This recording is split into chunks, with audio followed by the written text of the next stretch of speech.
देवी अन्नपूर्णा से हम लोग प्रार्थना करते हैं, हे देवी स्वयं शिव आपके सामने भिक्षा का पात्र लिए हुए खड़े हैं, तो हम कहाँ से आए? हम तो एक क्षुद्र जीव मात्र हैं जो आप ही से ब्रह्म से उत्पन्न हैं। अतः हम आपके सामने एक क्षुद्र जीव होते हुए भी आपका दास, आपका पुत्र समझ करके मैं आपके सामने निवेदन करता हूँ, हमें भिक्षा प्रदान कीजिए। हमें क्या भिक्षा दीजिए?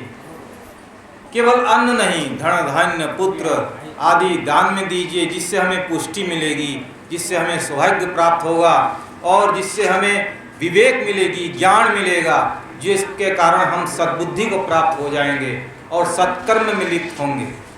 केवल खाना पीना ही श्रेष्ठ नहीं होता, उत्तम खाना पीना ही श्रेष्ठ होता है, जिसके वजह से आहार अच्छे होने से ही उसका विवेक सद्गुण में बदल जाता है। आहार और विहार ये दोनों अगर सत्कर्म में ना हो तो उसका दुष्कर्म हो जाता है। इसलिए आहार विहार में हमें सब समय ध्यान रखनी चाहिए कि क्या खाना है, क्या नहीं खाना है। अतः हम देवी से मांगते हैं कि आप हमें विवेकशील भोजन प्रदान करें। अतः कथा का प्रारंभ करते हुए मैं देवी अन्नपूर्णा जी का यह व्रत कथा प्रारंभ करता हूँ। आप सभी को पता है कि सृष्टि के आदि काल से व्रत कथा आदि चलते आ रही हैं, मनोमनोतियाँ चलते आ रही हैं युग युगों से। अभी देखिए यहाँ पे जिस प्रकार का वृत्तांत आप लोग हाल ही में जाने ही होंगे, क्योंकि आज के दिन इतिहास छुपी नहीं है। आज के दिन में इतिहास छुपी नहीं है। जिन इतिहासों को छुपा दिया गया था, दब गया था, आज एक के बाद एक निकल रहा है कि हमारा सनातन संस्कृति कितना पुराना है, लाखों अरबों वर्ष पुराना है, करोड़ों वर्ष पुराना है। वही पुराना संस्कृति आज भी हमारी चल रही है। सनातन का अर्थ है शाश्वत, जो हमेशा चलता रहता है, और सनातन से ही हिंदू संस्कृति का उत्पन्न हुआ है। इसीलिए हम लोग हिंदू लोग सनातन संस्कृति को मानते हैं। सनातन और हिंदू अलग है, लेकिन हिंदू का ये मतलब है कि जो सनातन से ही अपना सत्कर्म करे हुए हैं वही हिंदू हैं। बाकी सारे सनातन से अलग हो चुके हैं, वे हिंदू नहीं कहलाते। इस प्रकार सनातन शाश्वत धर्म है। धर्म का अर्थ है जो मनुष्य कर्तव्य है वही धर्म है।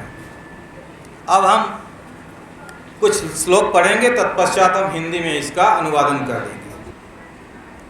भगवन् देवदेवेश देवैक्यानन्दवर्धन मया किल महद्दुःखं सम्प्राप्य वसदावने किमन्यदन्यभोगश्च जाठरश्चापि केशवः क्वचित् दीवा क्वचित् रात्रो क्वचित् स्वल्पं क्वचित् बहु क्वचित् क्षुद्रं क्वचित् स्निग्धं क्वचित् स्वादु क्वचान्यथा अस्नामामि विकलंक्यापि क्षोदितः क्षमातलेशये कंदिर्मूले फले शाकिमांशवृत्तिं प्रकीर्तितः नामे कृष्ण भवे तृप्तिं स्निष्णतश्चायां क्रांतचेतसः।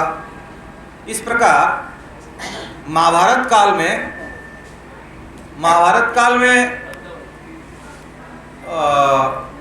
युधिष्ठिर श्री कृष्ण भगवान से पूछ रहे हैं। श्री कृष्ण भगवान से पूछ रहे हैं कि वन काल में वो लोग थे। आप लोग जानते हैं कि 14 वर्ष का उन्हें वनवास मिला है और अज्ञातवास भी मिला था।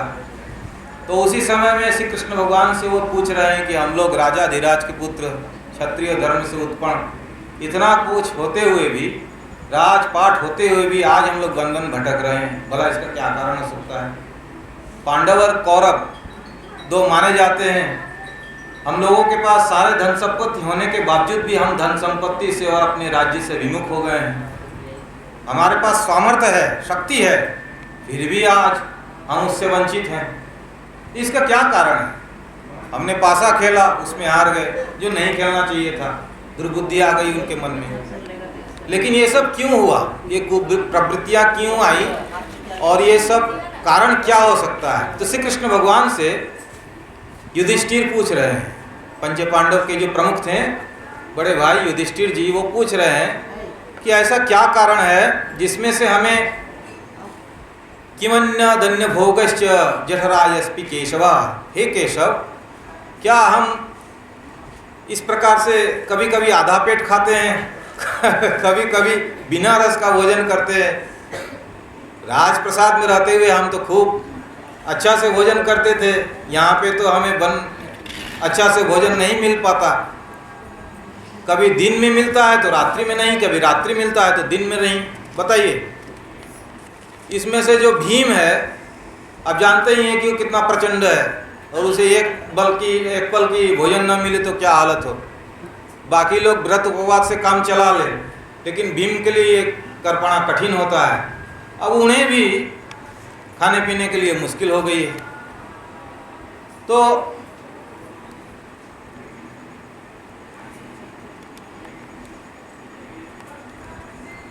कभी रूखा, कभी सुखना, कभी स्वादु, कभी नीरस भोजन दुख के साथ हमें करना पड़ता है। कभी भूखा रहकर ही पृथ्वी पर सोना पड़ता है। हे कृष्ण, कंदमूल फल आदि खाने के भोजन करने से मेरी कभी भी तृप्ति नहीं होती।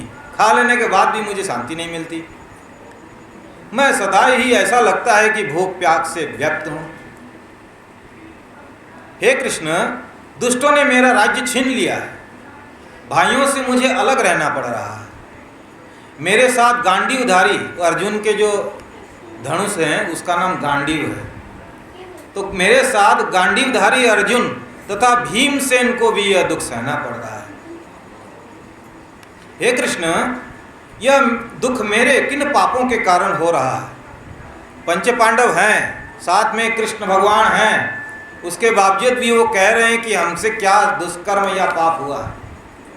ये अहंकार कभी न आने मन से जो हमसे पाप नहीं होने वाला। कुछ न कुछ पाप आपसे हो सकता है, उसी को प्रारब्ध कहते हैं। प्रारब्ध के कारण ही आप दुखों को, क्लेश को भोगते हैं। तो उसमें जरा सा भी शंका और संदेह नहीं आना चाहिए कि भगवान मुझसे ही ऐसा क्यों करा रहा है। मैं तो इतना पूजा पाठ करता हूँ, इतना जग आदि तप आदि करता हूँ, दान करता हूँ, फिर भी मेरे से इस मेरे दुख का क्या कारण है? मुझे दुख तकलीफ क्यों मिलती है? ऐसा क्यों होता है? मुझे अपमानित क्यों महसूस होता है? तो इसका कारण आप जो केवल घमंड और उत्तर से करें और प्रभु को दोष दें, ऐसा नहीं है। ये प्रारब्ध होता है।